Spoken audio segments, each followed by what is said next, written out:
문재인 정부의 5년, 여러분은 어떻게 평가하십니까? 문 대통령은 위기 극복 정부를 내세우며 한반도 평화 문제 해결과 코로나19 극복을 위해서 숨가쁘게 달려왔다는 평가를 받는데요. 다만 부동산 가격 급등, 또 조국 전 법무부 장관 사태 등에 있어서는 국민들의 반발을 사기도 했습니다. 문재인 대통령의 지난 5년, 빛과 그림자를 홍성기 기자가 되돌아봤습니다.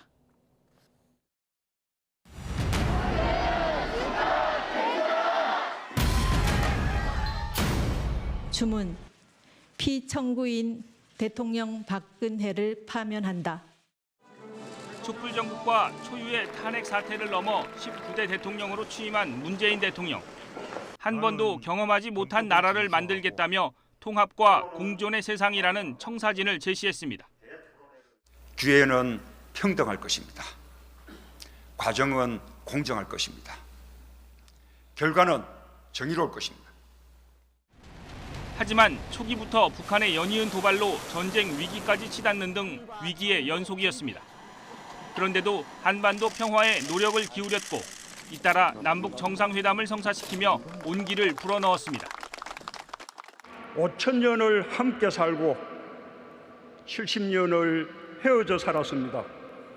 나는 오늘 이 자리에서 지난 70년 적대를 완전히 청산하고 하노이 노딜 이후 남북 관계는 큰 진전을 보이지 못했지만 퇴임 전까지 김정은 북한 국무위원장과 친서를 주고받으며 그나마 대화의 불씨는 남겼다는 평가를 받고 있습니다.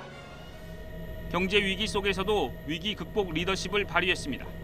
지난 2019년 대법원의 강제징용 배상 판결 이후 일본이 수출 규제 카드를 들고 나오자 소재, 부품, 장비 산업의 국산화와 수입 다변화로 대응했고 100대 핵심 품목 대일 의존도를 20%대까지 낮추는 결과를 만들어냈습니다. 대한민국은 위기를 오히려 기회로 삼아 글로벌 첨단 소재, 부품, 장비 강국으로 도약해 갈 것입니다. 또 코로나19라는 예상치 못한 전 세계적 위기 상황에서도 비교적 침착하게 대응하면서 방역 모범 국가로 나아가는 데 혼신의 힘을 쏟았습니다.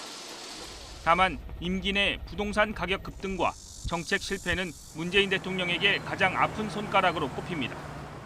가격 안정화를 위해 숱한 대책을 쏟아냈지만 오히려 역효과가 나타났고 LH 땅 투기 사건과 청와대 등 고위 관료의 부동산 논란은 결국 민심 이반으로 이어졌습니다.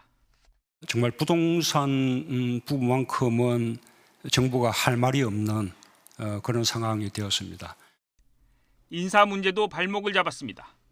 조국 전 법무부 장관 인사 과정에서 가족 등에 대한 여러 의혹이 불거져 여론이 분열되면서 지지율 하락으로까지 이어지자 결국 국민 앞에 고개를 숙여야 했습니다.